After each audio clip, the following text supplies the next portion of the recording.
ಅಂತೂ ಈಗ ರಾಮಾಚಾರಿ ಮತ್ತೆ ಕಿಟ್ಟಿ ಮನೆಗೆ ಬಂದಾಯ್ತು. ತುಂಬಾ ಜನರಿಗೆ ಖುಷಿ ಆಗ್ತಾ ಇದೆ. ಜೊತೆಗೆ ಬಹಳಷ್ಟು ರೀತಿಯಲ್ಲಿ ಆಚಾರ್ಯರಿಗೂ ಕೂಡ ಖುಷಿ ಆಯ್ತು. ಆಚಾರ್ಯರಿಗೆ ಮಾತನಾಡಕ್ ಆಗ್ತಿಲ್ಲ, ಎದಳಕ್ ಆಗ್ತಿಲ್ಲ. ಇದಿದ್ರೆ ಬಹಳಷ್ಟು ಮಕ್ಕಳನ್ನ ಓಡೋಗಿ ತಪ್ಕೋತಾ ಇದ್ರು. ರಾಮಾಚಾರಿ ಮತ್ತು ಕಿಟ್ಟಿ ಇಬ್ಬರು ಕೂಡ ಮನೆಗೆ ಎಂಟ್ರಿ ಕೊಟ್ಟಿದ್ದು, ಮನೆಗೆ ಆರತಿಯನ್ನ ಮಾಡಿ ಒಳಗಡೆ ಕರ್ಕೋತಾರೆ.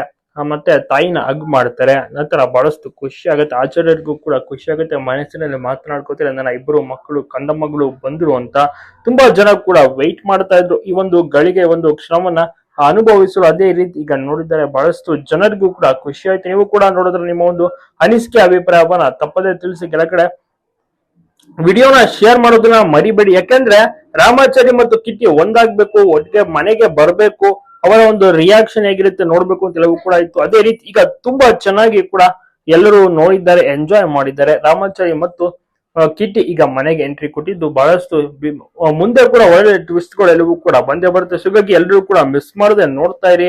ಮುಂದೆ ಬಹಳಷ್ಟು ಟ್ವಿಸ್ಟ್ ಯಾವ ರೀತಿ ಅಂದ್ರೆ ಸದೆ ಬಡಿಯುವಂತ ಟ್ವಿಸ್ಟ್. ಕಿಟ್ಟಿ ಮತ್ತೆ ರಾಮಾಚಾರಿ ಯಾವ ರೀತಿ ಪ್ಲಾನಿಂಗ್ ಅನ್ನ ಮಾಡ್ಕೋತಾರೆ, ಏನ್ ಮಾಡ್ತಾರೆ, ಏನ್ ಮಾತನಾಡುತ್ತೆ ಎಲ್ಲವನ್ನೂ ಕೂಡ ನೋಡ್ಬೋದು. ತುಂಬಾ ಜನ ವೆಯ್ಟ್ ಮಾಡ್ತಾ ಇರ್ತಾರೆ ಏನಾಗುತ್ತೆ ಅಂತ. ಅದೇ ರೀತಿ ಮುಂದಿನ ದಿನಗಳಲ್ಲಿ ಬಹಳಷ್ಟು ತಾಯಿಗೇನು ಕೂಡ ಸದ್ಯ ಗೊತ್ತಿಲ್ಲ ವೈಶಾಖದು ವಿಚಾರ. ಅದನ್ನ ಎಲ್ಲ ಕೂಡ ರಾಮಾಚಾರಿ ಮತ್ತೆ ಕಿಟ್ಟಿ ರಿವೀಲ್ ಮಾಡ್ತಾರೆ. ಎಲ್ರಿಗೂ ಕೂಡ ಗೊತ್ತಾಗುವ ರೀತಿ ಮಾಡೇ ಮಾಡ್ತಾನೆ ರಾಮಾಚಾರಿ ಮತ್ತೆ ಕಿಟ್ಟಿ. ಅದಕ್ಕೆ